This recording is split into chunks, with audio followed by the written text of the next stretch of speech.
大家好，我是你家隔壁的熊二。今天咱们来看这个机器，这是一个数通的5735 48个 PoE 接口加4个光口。那有人说，那今天咋直接就是开盖了呢？这还不是为了满足你们？一整就说我前面广告太长，前戏太多。那好，咱们直接从开盖开始。但是我就不理解了，你说正常不都得有点前戏吗？你又不是在吃快餐，是不是？你直奔主题。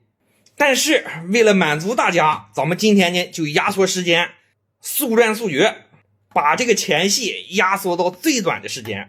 机器现在插电，灯不亮，没反应。主板上一个灯不亮，电源灯亮了，机器风扇也不转。主电源这是正常的55伏，但是到这里就没有电了，这块应该是一个12伏。经过我仔细的观察呢，我们看到这个主的这个保险上面有打火的一个痕迹呀，而且保险已断。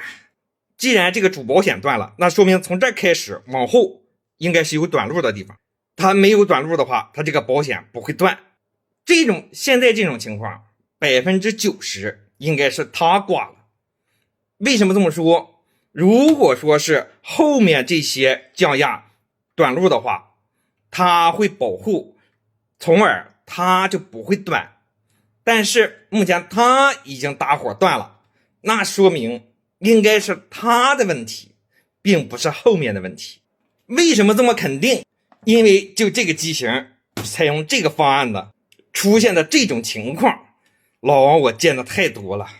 而且更奇葩的是，我们一量它还不短路，这面量它也是不短路。像华为的这种模块，它的特点就是这样，你拿表测不出来，但是你一通电它就短路。板子已经拆出来了，虽然说咱们今天要直奔主题，但是这个身子是有点太脏了。稍等片刻，我给它洗个澡，用这个大刷子一顿抚摸激魂之后，现在激魂已经大悦。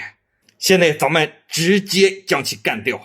但是有一点我不明白啊，这个降压模块，这个是可以安装散热片的。你从上面这2个螺丝孔你就知道，这个模块有些版本是有散热片的，而且它这个模块发热量正经不低呢。但是不知道为什么有好几款机器它原厂它就没有散热片，就像它这个机器，它这就是原厂就没有散热片。老王我需要干的呢，这是我改造之后的。我在这堆冒丝管上面粘了2个散热片，粘了散热片之后，相对于这种没有粘散热片的，就是它原装的这样的，这个散热能力是大大提高。现在我直接给它换上一个我自己已经粘了散热片的这种模块，然后再把这个保险给它换掉。稍等片刻，模块已经拆掉了，费了9牛2虎之劲呢。这个模块哪都好，就是不好拆，是不好焊的。现在把我这个加强版的给它焊上，模块换完了，保险也换完了。它原机是一个2A 的，我给它上了一个 3.15A 的。这没事，大家大业的是吧？就不在乎那1A 2A 的，送你了。机器已经拼装完毕，现在我们插电。漂亮，指示灯一亮，代码已经跑起来了。